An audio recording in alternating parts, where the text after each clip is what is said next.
Which word of the day? Today's word is smudging, verb. Smudging is the ritual of cleaning the energy of a physical space, object, or person. It involves the burning of sacred herbs or resins, most commonly sage or sweetgrass. You can also use incense if you like. The purpose of smudging is to use smoke to carry negative energy out of the area. Generally, we see smudging demonstrated to clear negativity out of a home or to purify ritual tools and tarot cards. You haven't even read that? Wait, what are you doing with the book? So he has the confidence to finish the story. Hear now the words of the witches. This is Kevin, and welcome to Words of the Witches, the Charmed podcast that will guide you through the lesser-known published material in the Charmed universe and decide how it fits into the grand narrative of the TV series. So this is Words of the Witches, episode 39. We're covering... Which book is this? I guess this makes it book 37 of the numbered books, but still the 39th book that we're doing. And I have with me today as my guest, Roderick. Hello. Hello. Yes, I am happy to be here. Thank you very much, Kevin. Of course, yes. So formal. I love it. And I believe I discovered you because you posted something Charmed related on your Instagram. And I'm like, oh, this is cool. We got the season 2 Blu-ray for the first time, first Blu-ray that was released since the first, official season 1. We got our mod releases. And so that's all true. Yeah. I just wanted to show some Charmed love because I am an avid fan. I've been a fan since 1999, and I know it's I was in the midst of the first season, but okay, 1999, my first episode of watching Charmed was that 70s episode. Yes, so I was like, what is this show? What are they doing with, powers? And they're going back in time? And I'm a big fan of the supernatural in that sense. Yeah. So I'm like, yes. I mean, that's definitely an episode to get you hooked. Yeah. Right. So I think that was a good start. So fast forward all the way to me getting all the DVDs and the merch, and we're just awaiting the second season Blu-ray to come out after the wait for the first season Blu-ray to come out. I was like, I have to pose. I have to promote this. I have to let CBS know that we want this in our homes. So yeah. So I was excited finally when it came, and it has been a Blu-ray journey with those various seasons, but all of them are finally out. So it's good. Yes, I have the entire series 4 times on Blu-ray now. And then I have maybe 7 or 8 times on DVD. I just try to get as many collections as I can. I think I have, but like I said, I think I bought it thrice. The original release of the DVDs, then like the complete Book of Shadows, and now the Blu-rays. I'm like, CBS, Paramount, how much money do you want me to spend? I'm going to do it. Because I love this show very much. Very much. So that 70s episode was your first episode. How old were you? 1999. That was 12. Okay. I remember seeing it, and I was just fascinated about the powers. I'm a big Power Rangers fan, so anything power based around my childhood, I was like, I have to get into it. So Power Rangers really brings me off to all things powers. I was going to bring that up. Because you're a big Power Ranger nut, yeah. Yes. That's also another, aspect of me. So powers. I always say that Power Rangers branch me off to powers, but I have to say that Charmed is my supernatural school. So, do you have a favorite episode of the entire series? I was just thinking about this. I would have to go back to that 70s episode. If you had to ask me, I'd have to go back to that 70s episode because it just means so special to me, and it really just encompasses what Charmed is to me. Family, a little bit of the supernatural, a lot of the sisterhood, and you really saw what Charmed is or what could be for me in that episode. So exactly. Don't get me wrong, I have tons of favorites, and ask me on this Tuesday, it might be season 5's Cat House, it may be season 6 Forgive Me Not, but today I think my standing favorite is that first season, that 70s episode. Yeah, and that makes sense. Paige Matthews. There you go, and that makes sense because it, on top of being a very good episode and representing the series, it was your first, which also has some clout, I would think. So Yeah, I love that.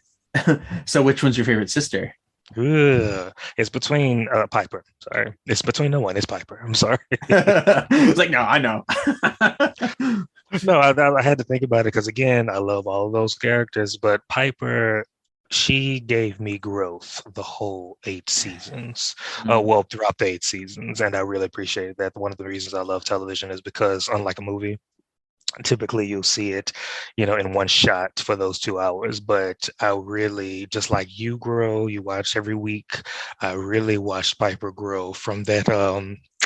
I want to say is there a Woogie in the house, her on the floor, just, insecure, just like tapping her feet because, everything was going wrong yes, because everything was going wrong in the house, to years of, just everything that happened and living life, building confidence into like a formidable, witch who's not going to, take anything from anybody in season 8. So I really appreciated Piper's growth. So she's my favorite. I love that. Beautiful. So, when I asked you about doing this podcast and doing the books, have you read the books before that, or is this like a special occasion? Can I be honest with you Of on this? course. Okay, so I was all things charmed, and I was piecemeal. I was out. Okay, I said I got the calendars, I got the magazine, I've got the DVDs. But as far as the books, I think I bought like 2 books, and I started reading them, and I was just like, Piper wouldn't say this. Like Paige wouldn't say this. Like I watched Charm too much. I could write this. Like Piper wouldn't say this or whatnot. But having gone back to House of Shards and reading, it was just it got me nostalgic, and I was very much like, okay, I remember this. I remember, I guess because I was watching it in tandem when the show was on, but now that the show is off, and I have a bit of more, I guess, sort of imagination to what the charm was going to, because it's already wrapped. Yeah. I had no problem with the dialogue in this particular book, but I just remember when the first time reading it as it was officially rolling out back in its release time frame heyday.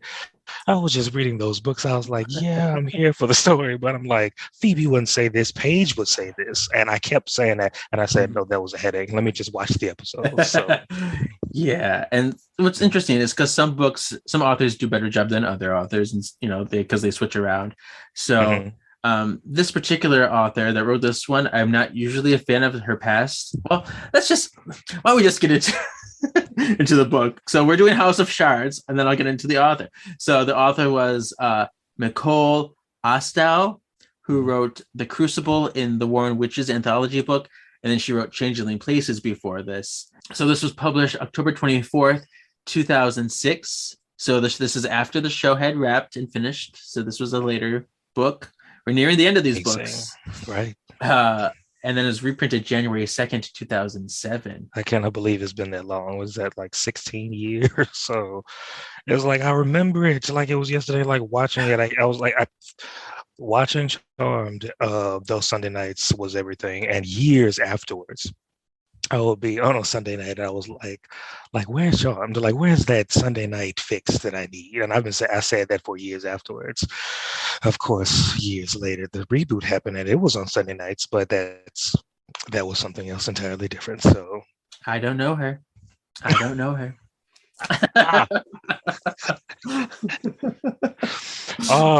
Unfortunately, I do, because I love the show that much. Anything with Charmed named on it, I had to see every episode, even though I was in protest the entire time. Sure. Well, this book, the cover, let's describe the cover here. I actually really like this cover a lot. I think it's really beautiful. This is why I bought the book, actually. It catches your eye. It's the season 8 promo photo, like their main season 8 promo photo, and I was like, I love this photo of them. They really do look like blood related in this particular photo, because exactly. That's why exactly I bought it. I'm like, okay, cool, because the show was ending, or had ended, and I was like, let me get this, maybe they continue some more season 8 type stories. But getting into it, I see that we are kind of off on the timeline. So oh yeah, we'll talk about that. But yeah, season 8 was great because season 8 was the season where they all looked very much like sisters. They probably looked most like sisters this season. Beautiful season 8 promo picture, and then we have the manor, like kind of like behind them, but it's not like bright, it's like dark, a little bit in shadow. It's beautiful. This is the only book. No, sorry, this is not the only book. This is the second book that has the manor on the cover. The other one was the Crimson Spell, book 3 had the manor on it as well. But only 2 books actually show the manor, which is crazy. And then we get a little bit of a night sky, a little bit of clouds in there. Beautiful. And then it has the tagline, "The manor's turned against them." The manor's turned against them, and yes, it is. Back of the book says, "These walls have watched the witches. The witches have watched the world. These walls now turn against them. Some evil's been unfurled." The one thing any Halliwell witch has always been able to count on is Halliwell Manor, the ancestral home of the Charmed Ones, and one of San Francisco's historical landmark homes. The grand old house has sheltered generations of women, and bits of Charmed history are practically built into the walls. So when the manor seems to have turned against its inhabitants, needless to say, the Halliwell sisters start to worry. It begins simply. The hot water heater is broken. No big, Leo's great around the house. But this is no simple plumbing problem. Soon, the manor seems to be messing with the girls, Leo and Wyatt, in increasingly malicious ways. Thankfully, the Book of Shadows has created a safe zone for itself in the attic. But the Charmed Ones can hardly live up there forever. Can they find out what's turned their safe haven into an evil lair before it's too late? For the manor and for them. Very enticing. Yeah. Because fans know that the manor is such a character in and of itself, and it's a very iconic thing for Charmed fans. This was probably a very eye-catching book. This book, according to the fandom, says that it is set between episode 3, season 6, episode 3, Forget Me Not, which you mentioned, and episode 10, Crisscrossed, as Wyatt had already summoned a dragon, but Phoebe has not yet moved to Hong Kong with Jason. I do agree with that, but I actually refined it a little bit more, which I'll talk about at the end, about where I think it would be narrowed down a little bit more. So I'll tell you why. But that's what's cool, because there's lots to talk about with this one. All right, so I guess we'll start in it. The first thing is a prologue, and it starts with Piper in the kitchen with Wyatt. She's like, making him some cereal, Cheerios or whatever. And then she turns around and she finds like this giant puppy. She calls it she's like, is this a demon? It's like Clifford, the big red dog. Except right. That's exactly what I imagined. Yeah, except this is like a giant white dog or whatever. And it's very cuddly and very friendly. Its ears are touching the ceiling. She's like, oh, interested. She's like, is this a demon? Tell me, we got to get it. So she's concerned that it might be a dog demon, and she calls for Leo. She's like, Leo, this thing isn't here.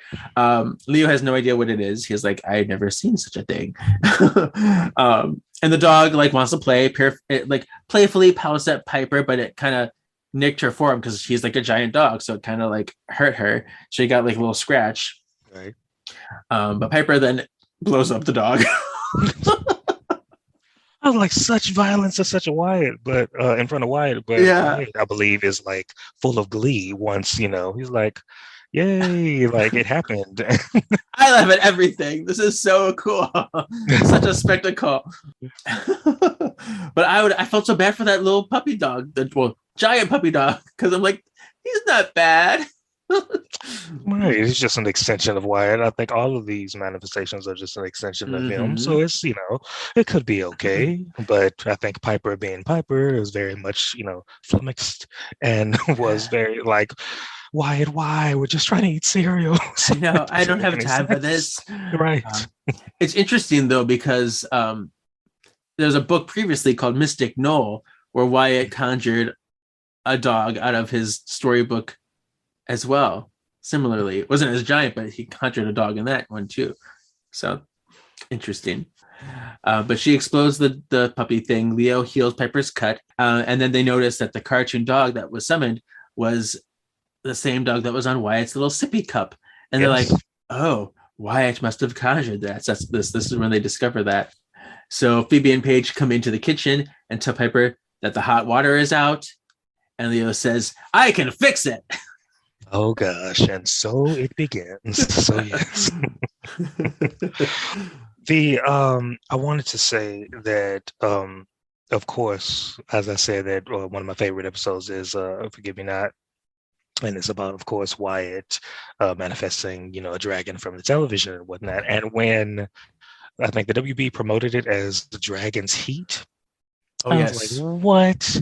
My expectation was so low. I was like, come on, what are you going to bring in, this dragon in? What is it? It's going to be, you know, with the I don't know, the graphics you're going to use, whatever it is going to be lame. I really was like beating the episode down. So when I saw it and the whole episode with the cleaners and everything, that introduction, when I tell you it was one of my favorites. Like I'm so glad it turned the tides on me. And I believe at the time TNT was repurposing those Charmed episodes. I think Charmed came on Sunday, and that Tuesday they would show that Sunday's episode on TNT. And TNT will make their own promos that was a little bit more dramatic than the WBs. And Yeah. when I saw that and I saw, I'm like, ooh, see, look what they did. I'm like, exactly. This is the episode that I saw on Sunday night. Whatever the WB did in their marketing did not have me apparently. So it was Different perfect. networks have their own priorities, and you can definitely see that. And I didn't understand it because I'm like, they're both like Warner Brothers, like, connect. But yeah, so that was just funny how that, I wanted to share that. That was just funny how that happened. Thank you. with Yeah, me. that's great. So with chapter 1, we start with the evening that Phoebe comes home from work and is craving a hot shower because the water is awry. Leo hasn't made any progress because he is cursing the heavens that he has not made any progress down in the I basement. can't figure it out. Right. What is wrong with me? Right. Piper and Phoebe go to the basement and see what Leo is up to. Leo says that there's a backup sending all the hot water to the washer. Now, I have to interject because I'm such the perfectionist and whatnot. The washer and dryer is not in the basement in the show. Like there is a whole laundry room in the, it's the geography of the set, the kitchen, and then when you're exiting the back door, it's through the laundry room. I'm like, so why did, for the purpose of story, we'll just suspend the imagination there and just put the washer and dryer in the basement of the story. Yeah, But I thought definitely put a pin in that for canonical, because this book is full of errors. Like a lot. So we're gonna have a lot to discuss after we finish this book about all the things that were wrong. But this is the first of many. So the washer flies up and flew up, and water began to spew everywhere, causing a hole in the ceiling. Phoebe levitated and recited a spell to mitigate the stream of the water, and Piper then blows up the ceiling plaster so it can cave in on it and cover the leak. Yeah, fun little action thing over here. That was really nice, little fun. Chapter 2. It's a week later, so we skip some time. Paige is like relaxing in her room. Piper and Leo are watching a movie while Phoebe is on a date with Jason. Oh, that guy. Oh gosh, that chapter. I like Jason though. He was a cool dude. Yeah. So we know she's dating Jason or seeing Jason. But that's all we ever hear, just a mention of him.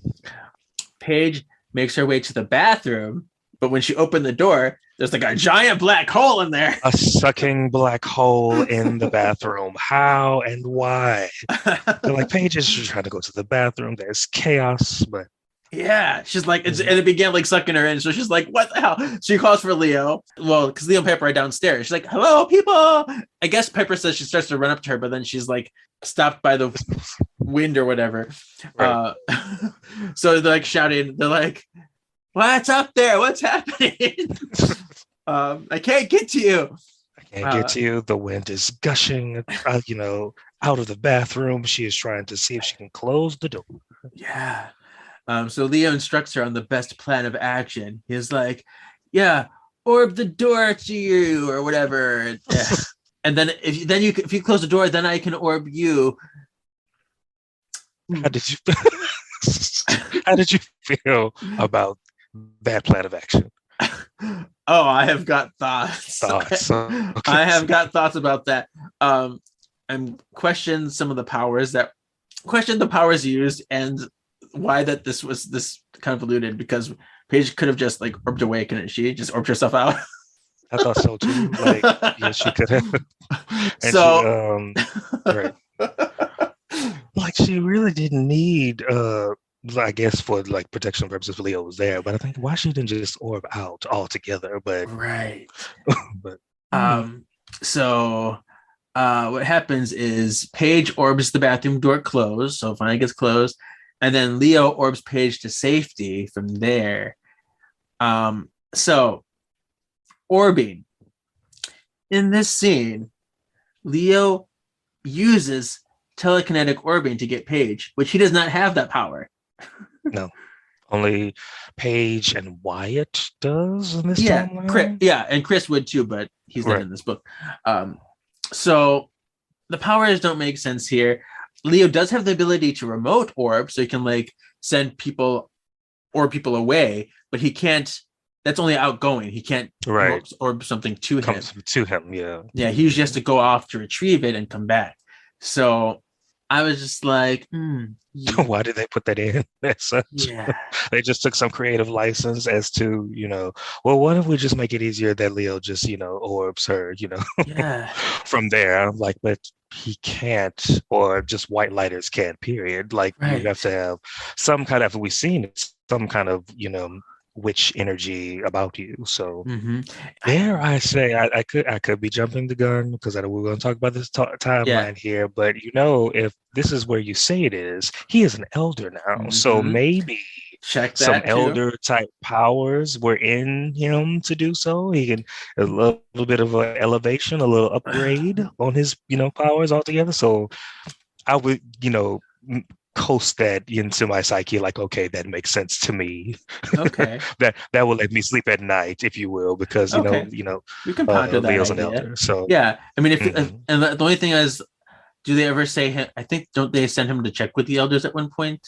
Check with the elders. They do not mention his status, and they do not mention Chris as well. So it seems like that he is there. It's kind of a juxtaposition between 6 and 5 because he's season 5, because he wouldn't do that. Like, I'm gonna go check with the elders. Right. That's he was an elder. if Chris was there, while he was an elder. Yeah. So curious there. So Leo orbs Paige to safety, even though she could have orbed herself. There we go. And then they go to search the Book of Shadows, and they find nothing in there to explain the phenomenon. Like, this random black hole appeared. No explanation whatsoever. So the next morning, Leo goes to the elders. See, I think he's just a white lighter, but they messed up his powers. Right.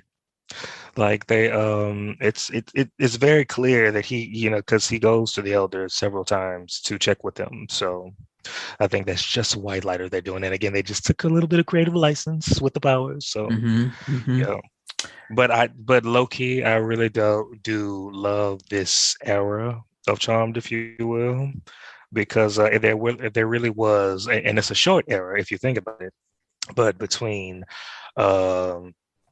just getting into that juxtaposition in the middle of like 2 to 4 to 5, where yes, where Prue is gone, Paige is in, but the 3 of them fighting demons every week and Leo checking with the elders, I love that aspect. But Charmed, that dynamic, it up and just kind of went on once the introduction of Wyatt and Leo becoming elder. But it's all part of the story. Yeah. So the next morning, Phoebe and Paige are like sitting in the living room, and I love this because Phoebe has her empathy, and she can feel Paige's confusion about the black holes, because Paige is sitting here like, what could it be? What is this? And she's like racking her brain and just so confused by it all. And Phoebe's like, I can feel your confusion. So this was yes, before everybody, so she can feel the sisters' emotions as well. So this is key in having me place where I place it. So I believe that this book would take place between Forget Me Not and Love's a Witch, because that's the episode where they take the potion to block the empath.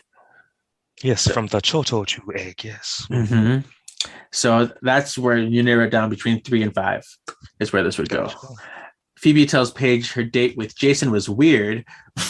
This is a weird thing too, because she felt as if the food was calling out to her. I thought that was so weird altogether, but yes. Like, what is this, like Veggie Tales or something? Like, and she's like, yes. even now in the manor, I feel the food in the kitchen. I feel like the life essence, the food that died here is in pain. I'm like, this is The life essence. I'm like, I don't think besides those, the only live animals I remember is that turkey from House Call. Like, no, I don't think the meat Piper actually killed. Yeah, the meat. the meat is talking to me. They're crying out for help. Right.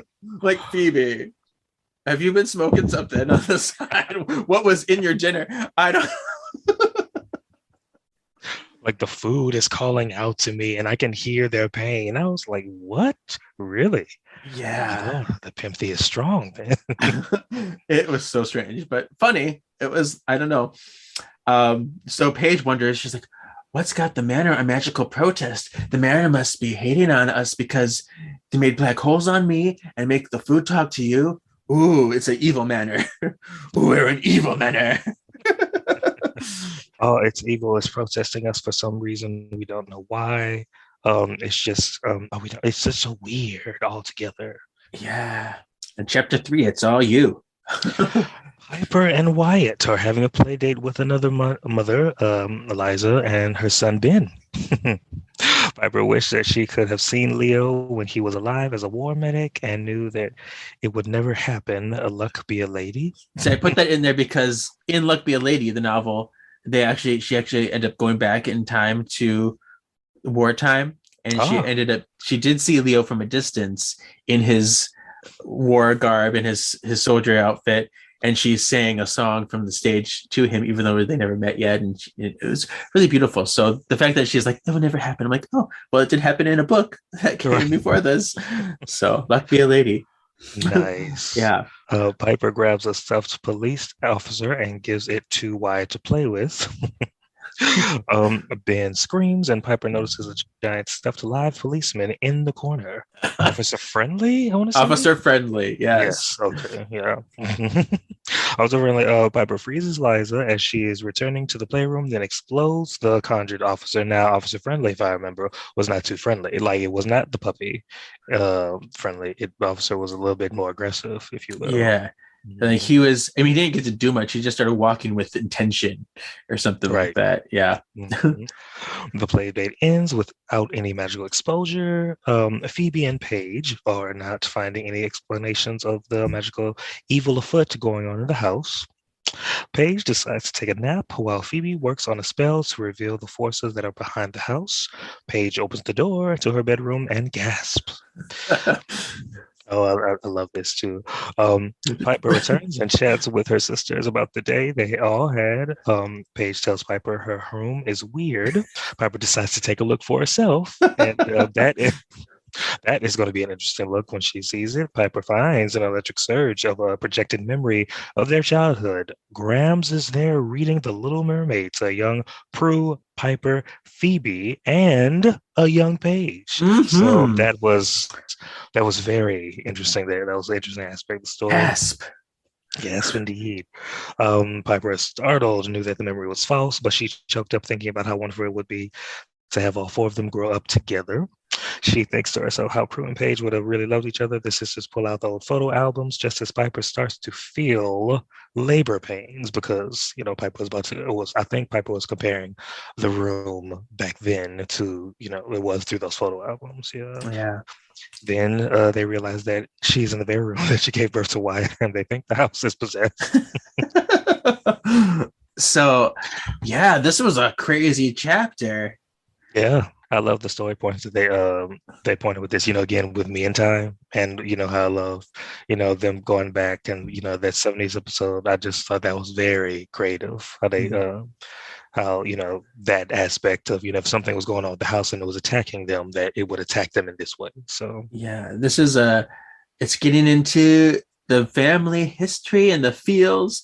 I mean, I was choked up at this point too, because Piper goes in there, she's like, oh my gosh, oh, she's like, oh, Prue and Paige would have gotten along so well. This is beautiful. And I'm like, yes, this is amazing. Yes. Like this doesn't seem like a bad thing. I mean, totally fake, but it doesn't seem bad. Yes. But yeah, she's like, yeah, I'm in the dining room. This is where I gave birth to Wyatt. Why am I having labor pains? Oh, why is the house doing this to me? Yeah, that did come out of left field. I was like, labor pains, like why, like right now that she would feel that. So, but I remember it well. The day the magic died. So yes, season 5, episode 15. There you go. Chapter 4. The sisters think how the manor has never acted out on them before in all the generations, unless there was another force at play, i.e., the Nexus, or somebody else. The Wookiee Man. Yes. So, I believe Phoebe pronounced it Wookiee Man, or is that just the buck teeth? But yeah, so interesting. The sound of a door slamming open and closed alarms the sisters. The black hole is back in the bathroom. Back in the bathroom. How again? There's a car in the kitchen. Yeah, I love that you get my references. It's great. So they're like, okay, the black hole is back. Or whatever thing we did to get rid of it before was just temporary.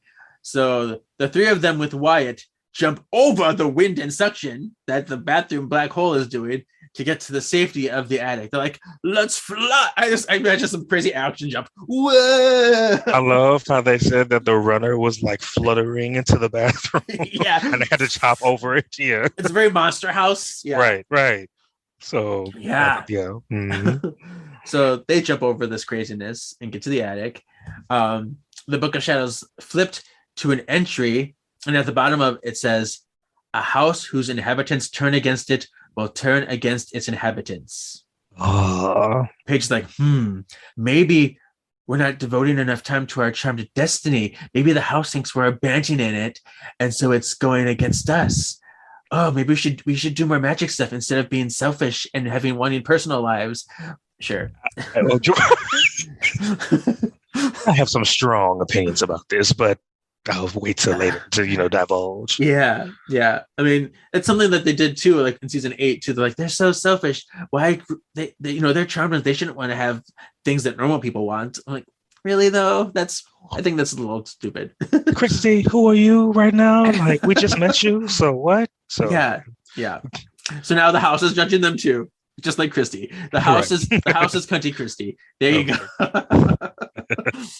go. So Leo orbs in and tells them he thinks the negative residual energy of the house could be working against them, which is very reminiscent of House Call. House Call was, my thought process these next few chapters. Yeah. I was like, I wonder if they're going to go harken back to the Witch Doctor or House Call in this universe. It never happened. But I think that would be the first thing they would do, given that they had the history already and that the house was already cleansed. Because if this was in the timeline that you said it was, and I said it was like early 6th season, I'm like, the House Call was like the second half of season 5. So it just was cleansed. So it should be okay, right? But this house is clear. So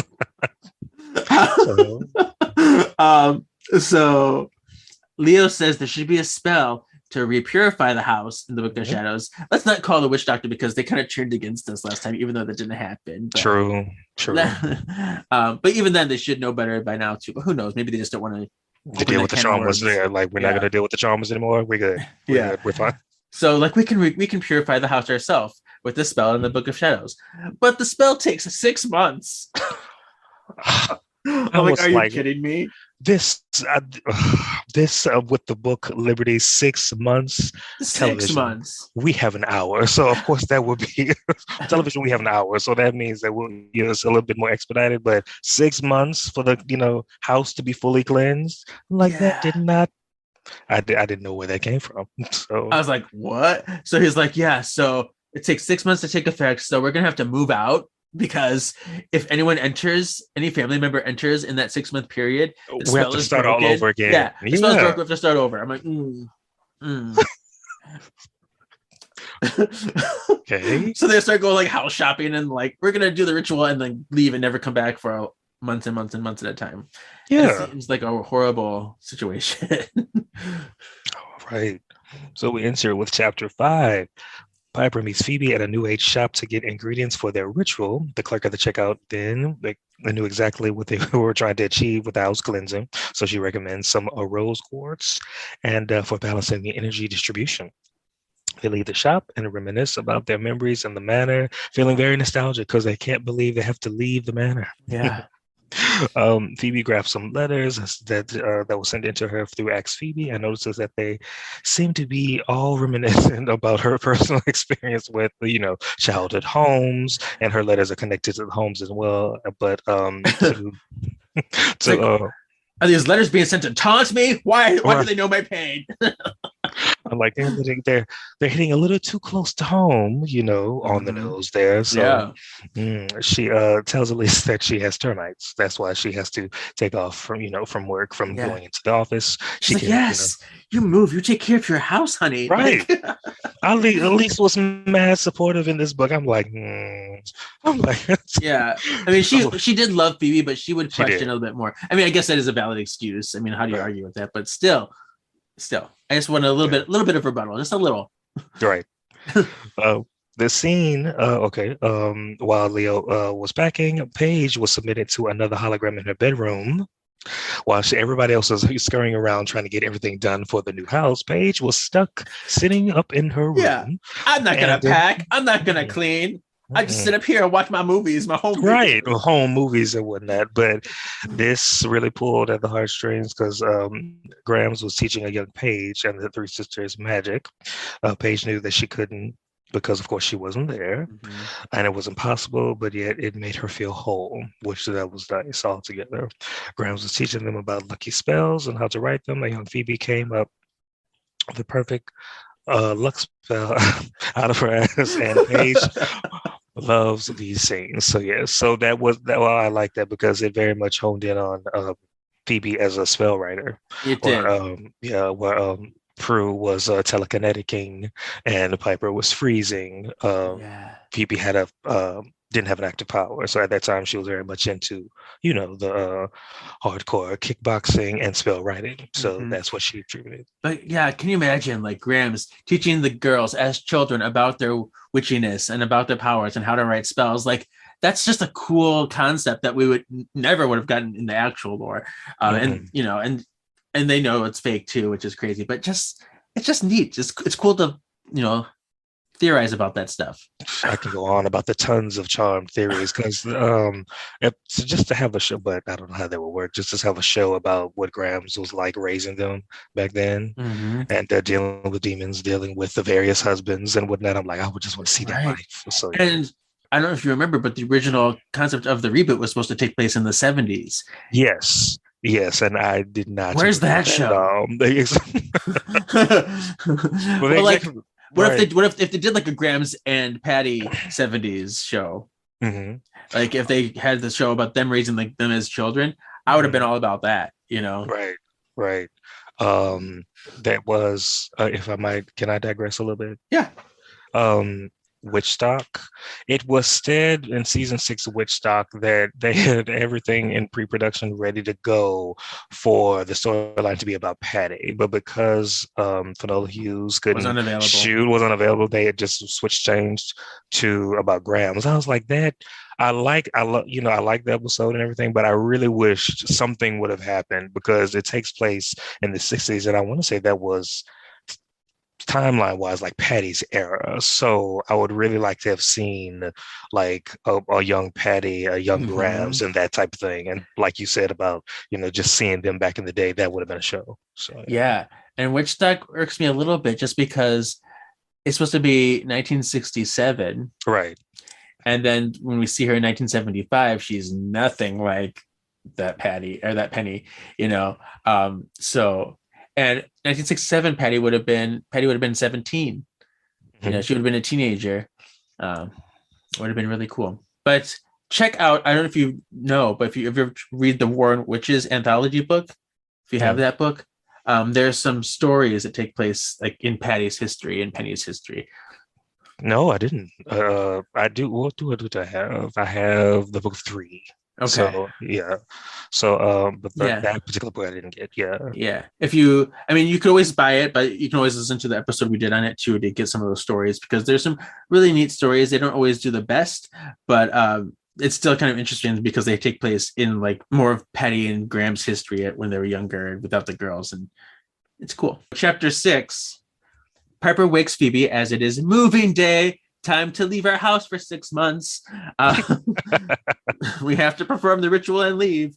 So, but Paige was like, I was up all night watching the scenes playing out of this childhood that I never had. I was in the fields, you guys. I was like crying. I was laughing. I was having the best time. I was like, oh, you got it done? Okay, where's my bags?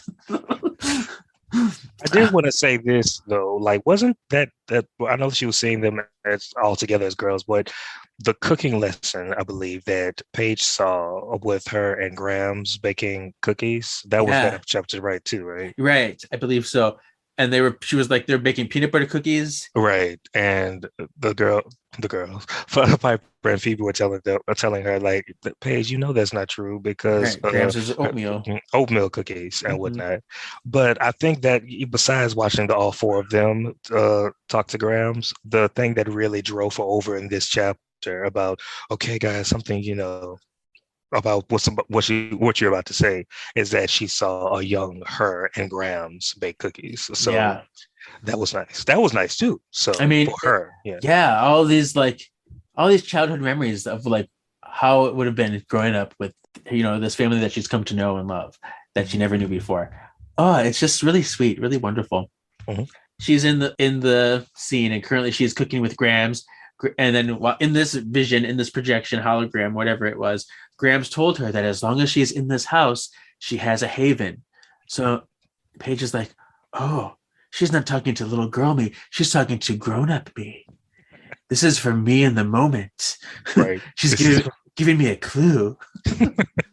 This is a sign. She's talking to me. Yes. This is for me. This is not just for me. I have to tell my sisters, which is very Paige like she would go on it's the independent nature in her, like the other two sisters would be like, Paige, what are you talking about? She was like, no, I know what I'm saying. I have a strong feeling about this. She's very headstrong and that's right. very much like her. Yeah. Mm-hmm. So Paige tells her sisters that she believes the house has not turned on them at all like she thought. The house is not evil, but something evil has taken over the house. Oh, gasp. A lot of gasps, yes.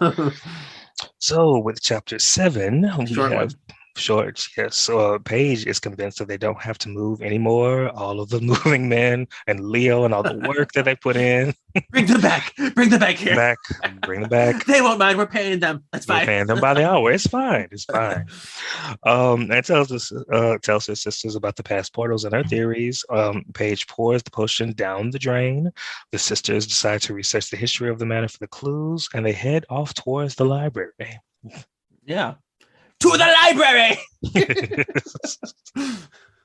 And from there, yeah, I thought that was that takes me back when Phoebe was in school. The season 2, they mentioned that, of course. They did. So yeah, there was a branch library, and it's not a university one with the full research. So yeah, so they're just like gathering some materials and checking out. And, yeah. So chapter 8, a quiet night passes, and they make plans to read their research. It's like, we got to go over what we found, but everyone's just like chilling. They're like, it's fine. We can put it off. Right. Like this, huge supernatural event is going on in the house, and they're really honing in on, just chill. We need to have a balance outside of magic. That's all been our mantra as of late. So yeah, we're just gonna chill for right now. Yeah. It's like the house isn't attacking us today, so we're gonna revel in it and just not do anything to stop it and just have a chill day. I think what kicked them off was that they had a good night's sleep, like nothing happened the night before, so they slept through the whole night, including Wyatt. So they was like, oh yes, good, chill vibes all together. Mm-hmm. We'll worry about the house, in the morning. Exactly. So Piper goes to a mommy and me meeting with Wyatt. This is a big thing for Piper. She was going to like these mommy kid like get-togethers, and at this get-together, Wyatt conjures a tiger, but Piper disposes of it. She blows it up and stuff, and she's like, nobody saw. And this cycle was a little bit more vicious, I saw. Yeah, he was gonna attack. Mm-hmm. Very, very scary, gnarly. At the end of the meeting, one of the moms, Celeste, proposes Piper host the next meeting. She's like, "Oh, why don't you do the next one?" It's like, you never host. What's wrong with you? That mommy and me's were being nosy. Like, that's what I know. was. Like, they really want to get in Piper's house. Yeah. Like, we always wondered about you guys. What's going on? You can host the next, meeting. Yeah, it's just everything seems a little off. I'm very suspicious. I want to snoop. Let's just come. Let us come over. Exactly. And Piper kind of brushes it off. She's like, I can host whenever. Whatever happens. Whenever.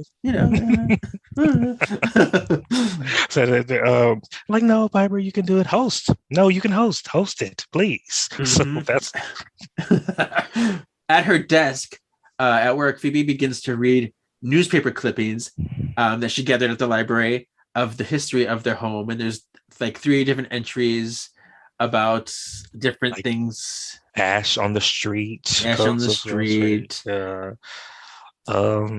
Rare gray doves that seem to appear overnight. Right.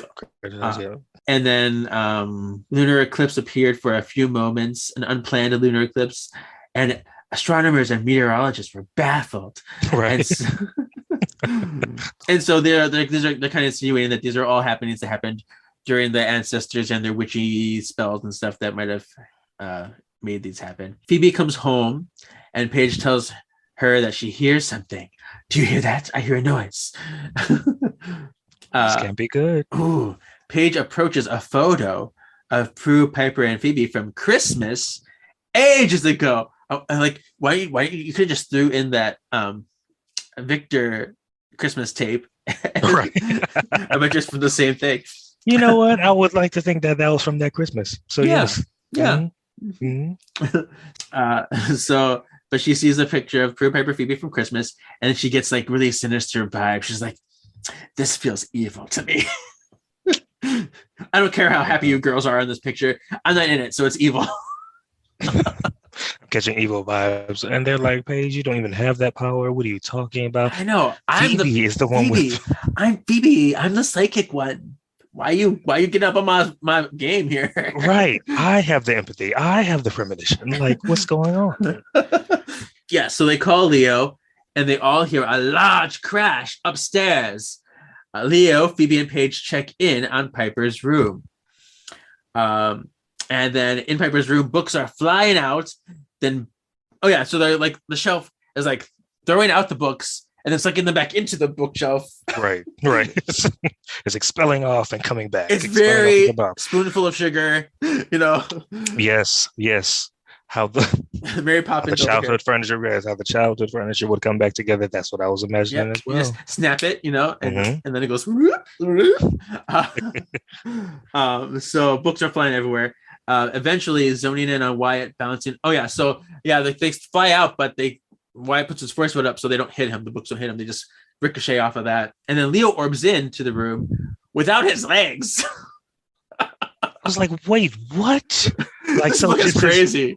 So he's just like I just imagine that, like, he's just floating, like, because he has floatabilities, but floating, just he's upright, he's at their level, but with no legs. Yeah. So only his upper half of the body of Leo is there, right, in the room. He's like, "Where's my legs at?" Oh, I'm like, oh, okay. It's like the opposite of Onward, where the dad is just the legs. Right. This is just the top part. Right. So lots of Disney references this episode. It's weird. It's weird. It's different, but yeah. Yeah. So the sisters perform a spell to make Leo whole again, because it's like, we need your whole body. You need to figure out your Orban. I don't know why only half of you is Orban. Wyatt gets fussy, and they realize that he probably wants his stuffed bug toy, Bobo. Bobo. Okay. This is the first introduction of Bobo. He's not over yet. So Piper goes to retrieve the toy. It's like, this is his favorite toy. And she's attacked by a fangy blob demon from the closet. I'm like, is the blob back? Or wait a minute. because when I saw Blob, the first thing I thought of was that the green The Blob. slime demon That was from the slime demon Woodstock. from Yeah. Woodstock. Yes, Mhm. yeah. So, But yeah, no, this is some other thing that has just like some closet monster. Don't look in the closet. A monster's gonna get you. So Piper tries to blow it up, but it completely missed the demon. It like almost goes through him and hits the photo right. on the wall instead. So she's like, "Well, this isn't gonna work. Well, all right, he's immune to my blowing up and my blowy uppies." So, Exactly. so she resets a spell. There's lots of spells in this book, and it vanquishes the demon. She's like, "Okay, good, he's gone." And then she grabs the Bobo toy Mhm. and leaves the room. So with chapter 9, Piper returns and tells them of the demon that will attack them in the room. Phoebe reminded Piper that she was terrified of a closet monster and that she, when she was younger, and this was funny. Remember that you couldn't go into the closet for a year. I'm like, you didn't go. Like Piper didn't go into the closet for a year. Like, can you How? get my clothes? I don't want to go in there. Right. It's almost like Phoebe and I wanting to go in the basement. Very Oh, I similar. guess. Yeah, right. So Piper returns Bobo to Wyatt and he screams even louder. She was sure that that is what Wyatt wanted, of course, but Wyatt angrily throws Bobo out of his playpen into the attic, and when the toy lands, Bobo appears in demon form. Oh, Oh, Bobo, oh gosh, is 10 feet tall and has tentacles and pinchers and that came upon him. Like, what kind of toy is this? tentacle thing. I Right. picture. Have you ever played Kingdom Hearts? Back in its heyday, yeah. Catch me in Okay. 2002, yes. Okay, yeah, this is a thing from the first game. I think of the parasite cage from Monstro with Pinocchio that had Pinocchio in this thing, and it had this tentacle Yes. things, and there was like spikes on one, and there was like a mouth on one, and that's And what I was kind of try- picture. because he had multiple tentacles, right? And Right. was going after him. Okay, yes. Okay. but Bobo then, well, Phoebe tries to levitate and kick him, but hits the spiked ball on, because what kind of toy is this again with I know. multiple? And Pepper kept saying it was cute before. Right. Before, and he had like scissors, like safety scissors on one of them too. So one of his tentacles has scissors, one of them has like a spiky ball. Weird. What a weird toy. Yeah, all together. Bobo went after the Book of Shadows, but Paige orbs it to her. Bobo continues out of the manor and into the house. That was very interesting then. And in the kitchen, the sisters grab the remnants of the old potion and recites a spell to banish Bobo. Bobo then disappears, but then the pictures in the home change and explode. House of Shards begins to fall House from of the Shards. Oh. Yes. They all return to Leo and they tell him that they believe that it has to do with their childhood fears. They also believe Bobo was alive the minute the weirdness began and started happening in the house, and it was just turned invisible. He was then conjured by Wyatt at the same time as the dog, so they believe that it was in tandem. Yeah. Mm-hmm. Lead Bobo is still around, but is invisible once again. Phoebe suggests they delve into their childhood traumas in order to vanquish Bobo for good. So they really do feel that Bobo is the culprit behind all of this. I'm Phoebe. I'm using my psychology degree. Right. Let's get into our traumas, our childhood traumas. Let's go into what Freud would say and go from there. So chapter 10. This is where they all have to confront their personal issues here. So Phoebe remembers the family meals and how she felt loved and cared for when Gramps cooked. So she was still hearing like the food voices, their screams of pain, but she ignored them and began to cook to connect with her good memories. She's like, yes, I always felt so much love. I'm Phoebe. I'm never cooked, but I'm going to cook today. I've never cooked, but I'm gonna cook today for real because I'm like, Piper is the cook. What is Phoebe doing in the kitchen like this? So yeah, that was funny to me. Yeah, the only time I remember her really cooking was in Lost and Bound when she had the Graham's ring. Feed him. That's right. So she's cooking today. Hopefully it was like a really easy meal, but apparently she made like this extravagant dinner. So who knows? I don't know. That sounded good too. It did. I was hungry. Chicken and so she begins to cook and the voices subsided. So these food voices were going away. Piper and Leo went to the dining room with Wyatt. This is where she gave birth to Wyatt, so she began to feel the labor pains again. She's like, oh, there it goes, these memories. But she decides to tell Wyatt about the day he was born, which was so sweet. Oh my gosh. So That was a yeah, nice memory. yeah. So she's telling Wyatt about how she felt and what the day was like with him. And she, when she was done, she finds that she really did cherish the story. And afterwards, she felt very fantastic and relieved and really warm, I think. So beautiful. Leo goes to reflect on all of the charges he's had over his lifetime as a white lighter. He then thinks about his mortal life. This is interesting too. He says, being the eldest of several siblings and taking care of them. So Leo had brothers and sisters? This was something introduced to the canon. I was like, Yeah. like I have never heard or even referenced Leo's like that life, if Right. you will. Leo Yeah. didn't even like to talk about his life like that, No. and Piper didn't want to see it because of the time frame. But I was Right. thought that was interesting. So, and you can't really say it's wrong because we really don't know. He could have very well had brothers and sisters. We don't know. We never got to explore that. So you can't fight it in the canonical, but it is interesting if this is true. He feels guilty for having been pulled in all directions, but realizes that if he works with honesty, passion, and devotion in everything he does, whoever he helps, as long as he's honest and doing everything to his best of his abilities, then he is doing his job correctly. So he like forgives himself, and then he orbs upstairs in one piece and not half and half. So he's like, I am cured.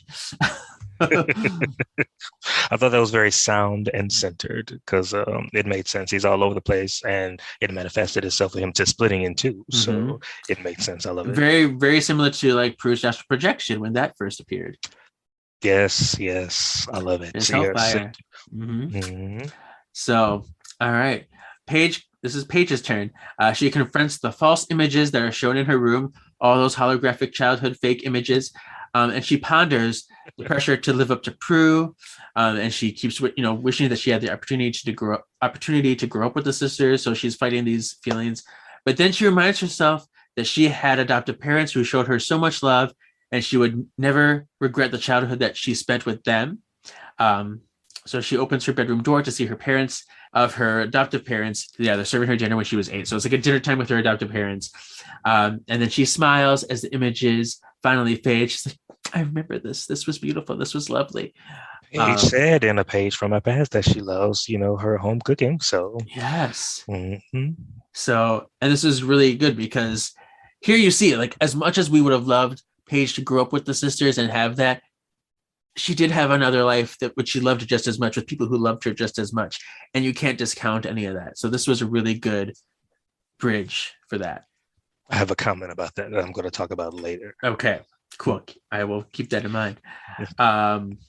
Everyone goes on to check on Phoebe now, who prepared a wonderful meal. I finished dinner. I'm an expert cooker. And Pepper's like, this is delicious. Don't try to show me up, Phoebe. Again, that food did sound good. And they had chocolate souffle too. Oh. Yeah, I made souffle, I made chicken, I made veggies. And as they're about to feast on their food, the table, everything's on the table. But then the table opens up and like all the food like falls into like a void of that devours all the food. When I say comedy, I fell out when I saw that, and it just ends. I'm like, you set up this food so nice and it laid out on the table, and I'm imagining all of this all of a sudden just swallows up into the table, just disappears into the table. All right. Goodbye. Gosh. So then they all realize like, oh, you know what? Bobo's still around. I got a feeling Bobo's still around. Oh gosh. Yeah, they have to figure out a way to vanquish him or rid themselves of him. So chapter 11. Chapter 11, Phoebe peruses the BOS and proposes this an anti-invisibility spell. And sees that Paige wants to add mercury to the ingredient they're recreating the spell that they attempted on Bobo before to make it stronger. Phoebe remembers the Woogie and Nicole using the Nexus in the basement. The importance of being Phoebe, one of my favorites as well. Yes. Yeah. Believes the basement is a place where it has to be vanquished and get the demon, at its core while the evil dwells. So the next morning, the preparations are made for the big vanquish, and then Celeste arrives at the door for mommy and me. And I thought that was hilarious. Like they had that juxtaposition of them with the big battle, and then this whole mommy and me class coming in. Hilarious. I was so mad at them though. They're like, you said you can host whenever, but you didn't even give up. She's like, we called you. I'm like, did you really though? I think you just came over unannounced, like a no. bitch. The mommies were plotting, right? The mommies were plotting. They plotted like from the previous chapter when I was like, oh no, you can host. No, I'll host. No, you host. No, Piper saying you host. So yeah, so they plotted then that something. Oh, she had a cold or something like that, or the flu, so she couldn't. The person they had couldn't host. So that's why they, ganged up on Piper at the manor. So yeah. So Celeste came with the mommy and me trays and everything. Piper panics and she knows that it's the worst time ever because she don't want to seem like a flake because she's trying to have a consistent normal life outside of magic and whatnot. So that's always she's like, I guess we gotta let him in because I can't send him away. Phoebe's like, come on in, serious? We'll have a meeting. Phoebe suggests that she take the moms to the attic where they'll be safe. I was like, the attic? I know. I believe of all places. Yeah, I was thinking of all places. Like how? Like. So I know her and Leo like scurry up the attic and take half an hour to clean up the attic, but I'm like, that's full of magic stuff. I'm like, take them to the solarium, maybe. Yeah, like even the backyard is probably nice out. That is a big house, beautiful settings all around where you could just lay out with the kids. Why the attic? I didn't get. So like, just wait here. I'm gonna hide the Book of Shadows and hide magic stuff, and then you can bring them up. I'm like, that seems like way too much work. Yeah, like really. Is. And the attic is a big space too. Yeah. So no, but that's where they go. Right. So while the other moms are occupied, these sisters go to the basement and begin to summon Bobo. Before they can finish, Celeste appears. This scene is. Celeste, I remember this clearly. Celeste just like a flood of light opens up. Piper, is there? right in the middle of a spell. They're literally holding hands, chanting, Piper. We was hoping that you had the cartons for the milk cartons. We got milk or anything? And then Nancy, another mom, comes in. Yeah. Piper, I wasn't there. You guys are like, what's going on? It's very See, I would be suspicious of them. I would think they're demons or something. This is very like, shapeshifters in Thank You for Morphine. Hi, I made cookies, and they turn around and there's the other one. Like, right. But no, I'm like, I knew that those moms were just plain nosy because they knew that Piper was very, skittish around them and whatnot. So yeah, they want as much dirt as they can use on you. Right. They're like that. Mm-hmm.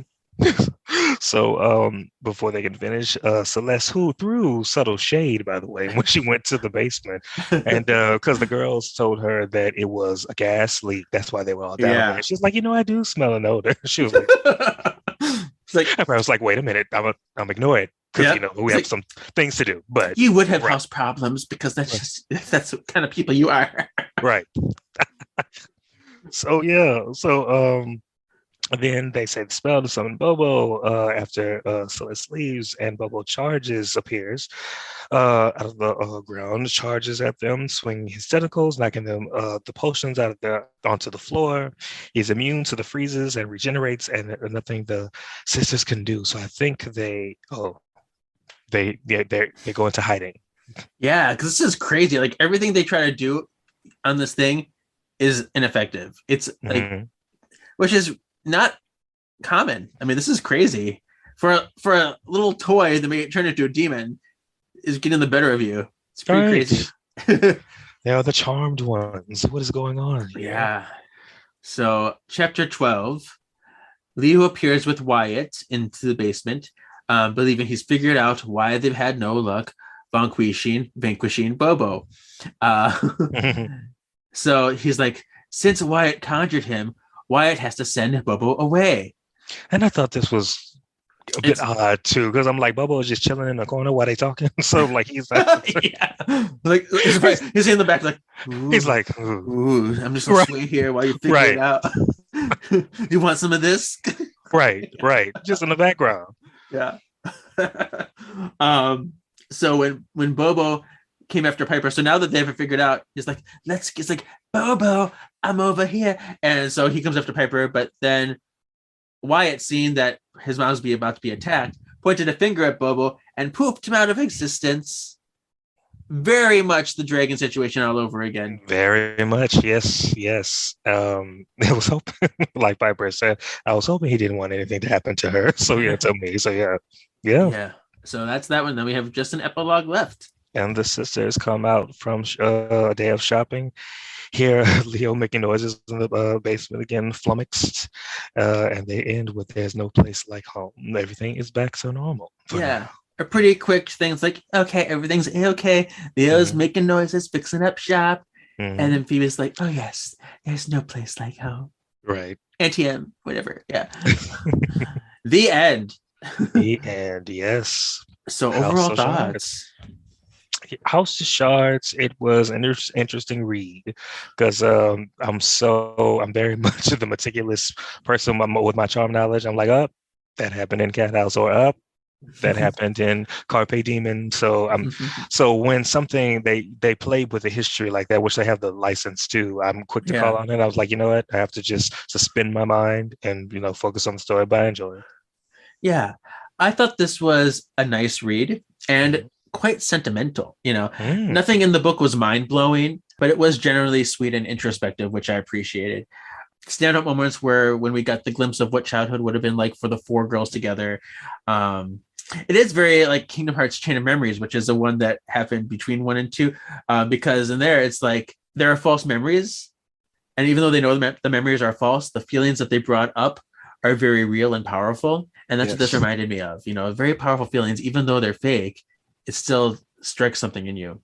So that was really nice. I really felt 10 care for Paige at that moment in time, especially when she was making cookies with Grams, because there was an extra memory that is not real, but of course, like you said, there was something that she could have had. I wish I have had that nostalgia. That can I go back to my point that I was saying before about this? That was I want to say Cheaper by the Coven, season 7, when episode 3, when they had a bit of a family reunion, and that was ironically because of another Wyatt manifestation when it came to the sibling rivalry. Yeah. So, but I remember that scene in the hall. They were, I think, lying and waiting for the demon to attack Wyatt, and they were just in the hall, Piper, Phoebe, and Paige, and they were just wondering, do you ever how it would be if Victor and Patty raised them? And Piper was like thinking about it all the time, and Paige was just like, I remember that scene, and Paige was like, well, I wouldn't have been here if that was the case. I was like, no. I'm like, I wish there's certain moments in Charm that I wish that I know they explored more. Yeah, I know Phoebe and Piper were raised together, but with Paige being there, like she wanted to be included in that. So I like to think that this book really did kind of include her in many ways. So, so it was really, and chapter 10 especially too, when all the characters were confronting their personal issues, was a real standout, real highlight for me. So this book, however, was quite egregious with continuity errors, which we're going to get into a little bit later.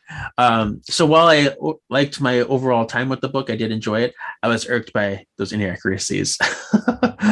Let's see if there's any other notes here that I didn't say yet. Oh, Piper tells Wyatt that being delivered by Phoebe was way better than having him born in a hospital, which I'm like, ooh, burn on Chris. Now, this is the thing, though. This is the thing. Now, where was Chris during this whole time? Like, did he exist? Was he like away this episode because it was before? But I'm like, there shouldn't be an offense if Chris wasn't known yet in there, right? Right. But yeah, burn on Chris indeed. I know. But yeah, so, and none of these books have had Chris in them yet. So while he should be here in the future, since, the grown-up Chris should be here this time, I never really get bothered by that fact that he's not, because he's not imperative to the story, he's not relevant to the story or what they do. So I'm okay with it. It's just, but yeah, Chris would be introduced at this time. For the characters to keep saying that they think the house is attacking them, it didn't ever particularly feel that way all that much. I mean, it just seemed more like random things were happening, not that it was like the house's fault. Because I think it was, and they felt it too. It was a bit rash of them, Yeah. moving out and thinking the house is evil and attacking them, and like, and they're pretty much like, what we did to the house, like we abandoning our legacy. I know we have our lives going on, but I don't think it's that bad that the house is attacking us like Right. this. It just didn't feel like there was enough to think that it was the house. I don't know. It just wasn't enough going on with the house itself. I agree. This was close to something like Sympathy for the Demon when Barbas he like trapped him in there and then the fears came. Yes. I was having kind of those feelings. Mm-hmm. And then that makes sense. That a whole projection that Piper saw in that episode of the fears. Of Patty. I'm sorry. That was Patty, and Victor, and them getting into it and whatnot. So yeah. No, it was actually Penny. It was Penny. Sorry, It's Penny Grams. and Grams. Penny and Victor. Yes. Yeah. So and so this was very similar to those, like having the holograms, having the fears come, and I think it was much more effective in that episode for that's kind of feeling of fear and things. But it was a similar concept, I guess. So I don't know. Okay, so that's all I got for notes. Now we're gonna put that in my canonical hat. Canonical. Here's where we get into what's true, what's not true to the narrative. All right, anything that jumps to your mind right away. The introduction. I forgot. I should have wrote this down, but I forgot what chapter it was. But throughout the book, they recall the histories of who everybody is and how everybody came to be. There was a particular, part where they talk about Phoebe coming back from New York and how Phoebe reintroduced to everyone to the Chalmers. Piper didn't tell Prue that Phoebe was coming back. That was for episode 1. But yet in the book, it was demonstrated like they called her back from New York. I was like, that is not true at all. Like, this section is just false. So I was like, where did that even come from? Because clearly in the first episode, Phoebe comes in with an umbrella and a bike. And, it's a surprise to Prue. Piper knew because she was talking to Phoebe for some time, but she didn't. And then she found the Book of Shadows after, arguing them in the attic and whatnot. But the book says there's a whole another narrative altogether. Yeah, so I have a note about that. They say Phoebe moved in after Grams died, came for the funeral, and then just decided to stay. Right. When really, she died first, and then she left for 6 months for New York, and then yes. So, and I'm so glad that was explained in Pre-Witched in season 3. So I'm glad we got to saw that. Exactly. That. So that was the wrong thing for sure. Mm-hmm. Anything else before I go over my list? I'm trying to think. I mean, we did mention the washer and dryer. Oh yes, the washer and dryer. I think they because of course the gaping hole in the upstairs bathroom. They said use the downstairs bathroom. I was like, what downstairs bathroom? But that shows continuity as well, because I believe that first season the closet kind of like in that middle area of the house, that was a bathroom, because I remember Prue coming out to the bath towel and whatnot. They changed it sometime in season 2. Halfway through season 2, it was not a bathroom anymore. Right. It turned out into a closet because Stanley, I remember his name, I believe. My name shall live forever in infamy. Yes. Right. Was the day the magic died. Yes. Mm-hmm. So there's that. Let's see, what else do I have? The book says Piper and Phoebe moved in after their mother died. I'm like, I mean, they were kids and were already living there. So I'm like, did the book whole time? Yeah. Like, did the book mean grandmother? Was this a typo? I was really like, that doesn't compute in my brain.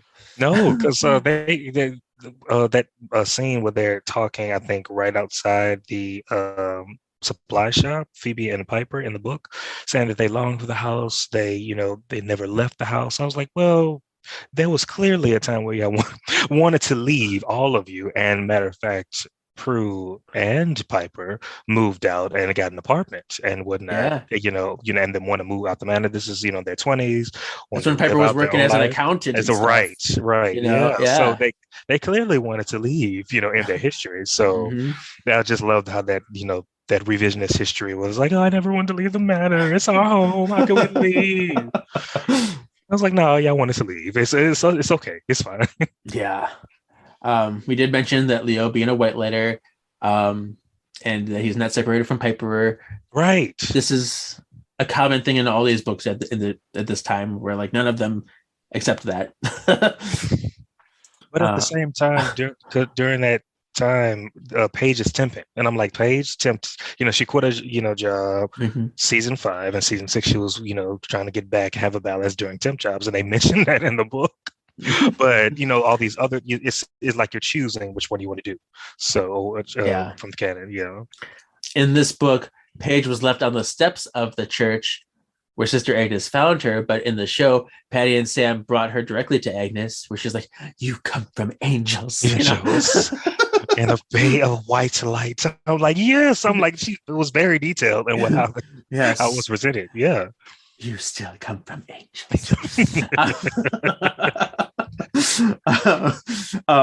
The book spells woogie wrong. They say Woogie in the book, which it was Woogy. Oh, yeah, GY. Like a whole episode is like, it's in the title of the episode. Yeah, it's in the spell that they wrote in the Book of Shadows. If you look at the Book of Shadows page, right, right.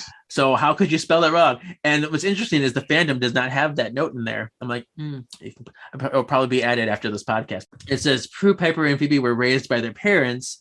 On the show, their mother died when they were young, obviously, and the grandmother chased Victor away. So I guess they were raised by the parents for a short while in this that they mentioned, but then they talk about Graham's raising them. So I was very confused. See that, but that the show plays with that, timeline.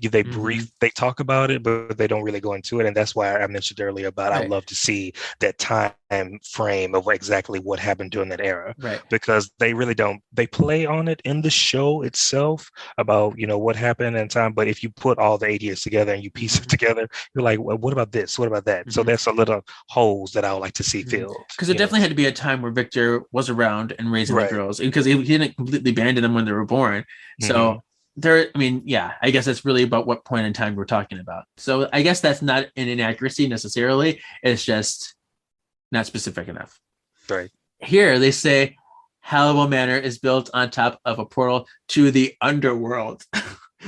I'm like, no, it's that was fully explained that it was that they were that house was built there for a reason. It was explained in the Woogie episode about that was in the center of the pinnacle, and it was a sign of good magic. And they, the family built the house there after the San Francisco earthquake, I believe in 1906, and for good to permeate, and hopefully evil won't. So we're taking control so that evil can't use this Nexus power, because it's a neutral zone or whatever. But so that's what it's supposed to be, the Nexus. But they said the underworld.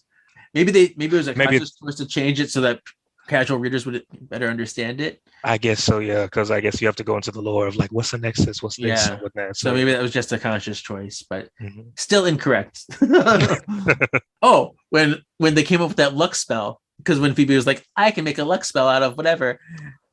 Lux, yes. Mm-hmm. There was in the show, a luck spell was used twice. Prue used one on Maggie Murphy. She made a luck spell. And we see how that turned out. Murphy's unfortunately, luck. Yes. Mm-hmm. Sad. And then Paige made one in Lucky Charms. So isn't that funny that Prue and Paige both made a luck spell? There are parallels. There are there are various parallels that if you really look and see that it's funny. That's true. Yeah. And here they said that Prue's favorite fairy tale was The Little Mermaid, which I have a hard time believing. I was like, what? even in the book, she was protesting to say that that was her favorite fairy tale. Like, she was like, wait a minute, she did all that just for to have legs.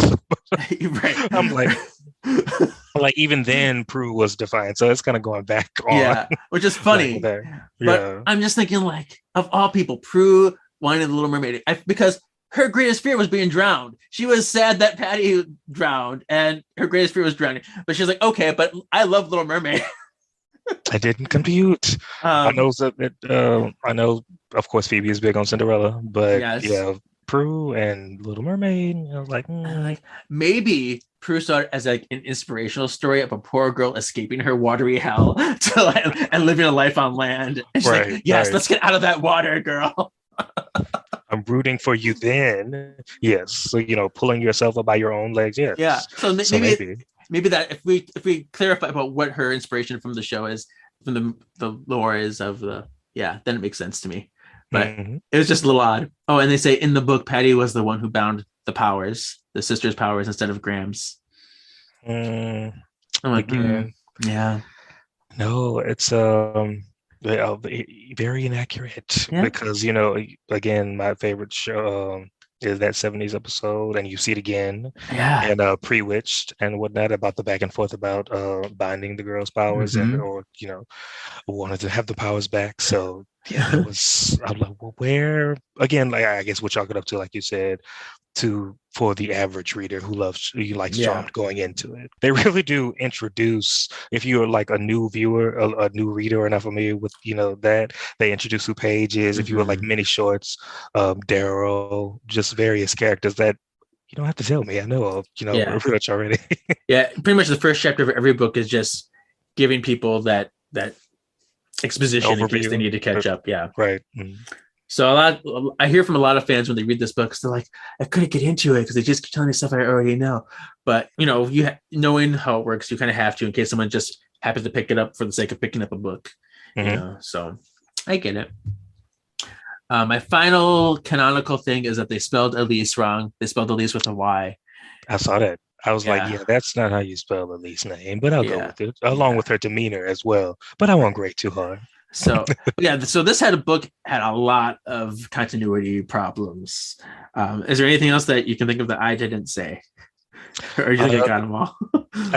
You really got them all. I know I made some notes as well, but you pretty much said it all. Okay, good. So now we're gonna get into rhyme time. Should we try a spell? Why not? Let's try a spell. In the wind, I sing this rhyme. Bring death before me, before my time. You've really got to lay off the rhyming, Drew. Wonderful. Witty, but wordy. I did the rhyme. I will do the time. Good night. Let's do some spells. All right. There's quite a few spells on this as well. So the first one is to stop a flood. This is the one that Phoebe did in the basement after she levitated when the water came at her.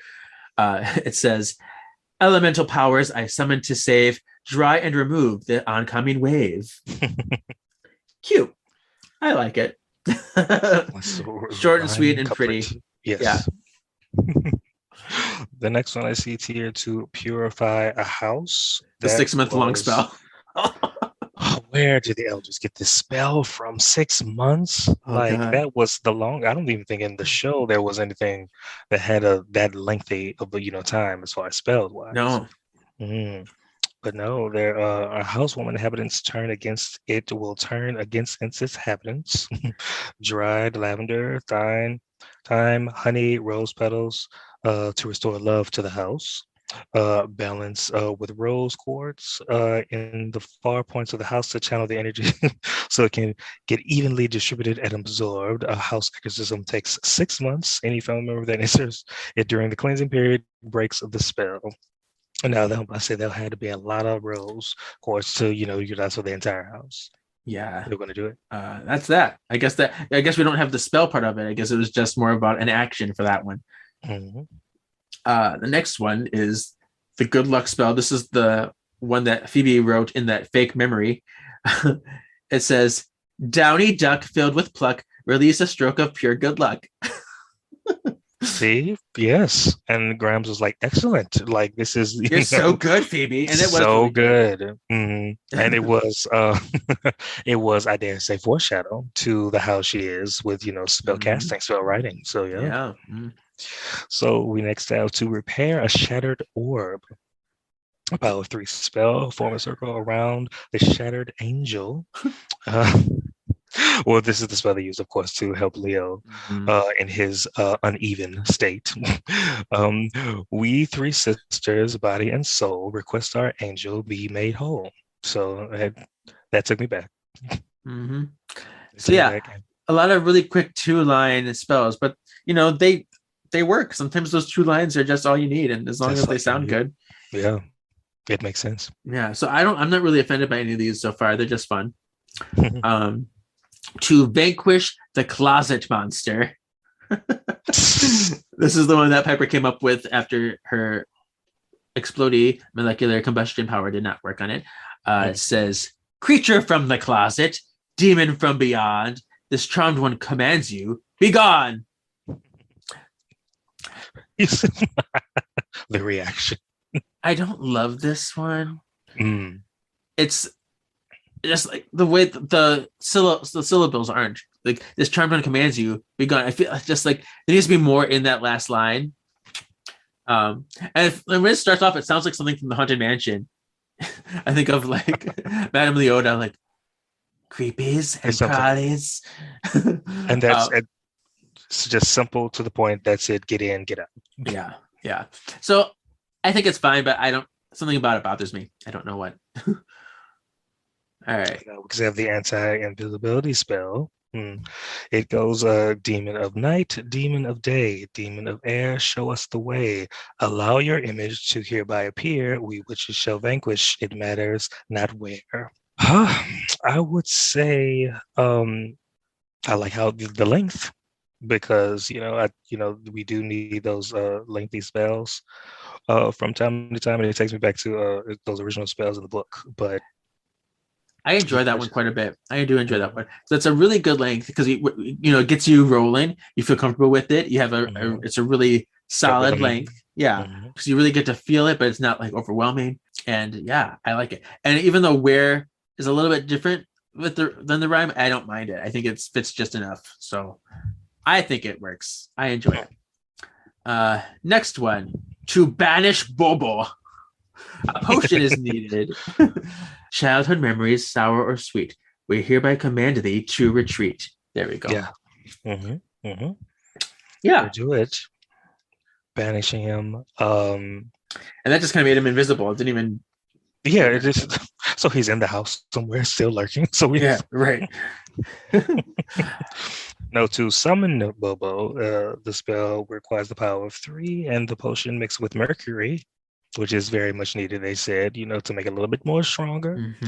So they go with, of course, the demon of night, demon of day, demon of ours, show us the way, allow your image to hereby appear, we witches shall vanquish our childhood fears. So I do like this one.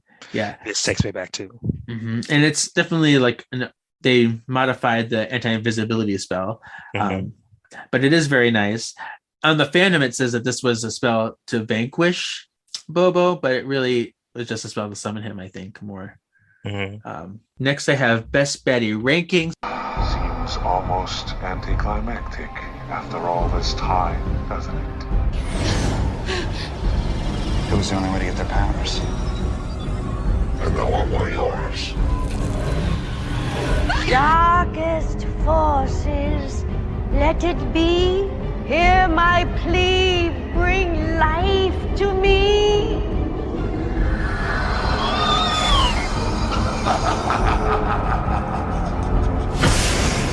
You can't run! Frozen! In fear! Best Baddie! I'm going to determine where Bobo fits in my rankings of the books in this section that we're working with. I am going to put Bobo as number 6 out of 10 right now, because I don't think he's more powerful than Gil Townsend. Even though Gil was just a mortal, he was like being a serial killer and murdering people. So whereas the Bobo was pretty strong, but he was kind of contained into the house. So he wouldn't go out on like a killing spree or anything like that. And it was more about like, he's more of a nuisance than anything, than being threatening. So yeah. Nuisance. So he's still higher than a lot of them. So he's right in the middle of the road for me. So 6 out of 10 so far. Oh, I'm sorry. Did you want to grade him as well? Grade him? Oh, I never done that before. But let's see. I'm going to give him, because he is pretty resilient, I would say. I'm going to give him a B. Because he is powerful and stuff. So yeah, I just don't think he's like high threat, but he is very resilient and strong. So, and conjured by Wyatt, which is it's always a good story when what Wyatt conjures something, something is about to go down. So yeah. So it's tips for future white lighters. I was out being a force of good in the universe. Do you have a moral from the story? The moral of the story. it runs with what I said in the beginning when it comes to family. Just make sure you check in on family and make sure you're there for each other. Otherwise, it will literally tear you apart if and have some things that are missing. Yeah.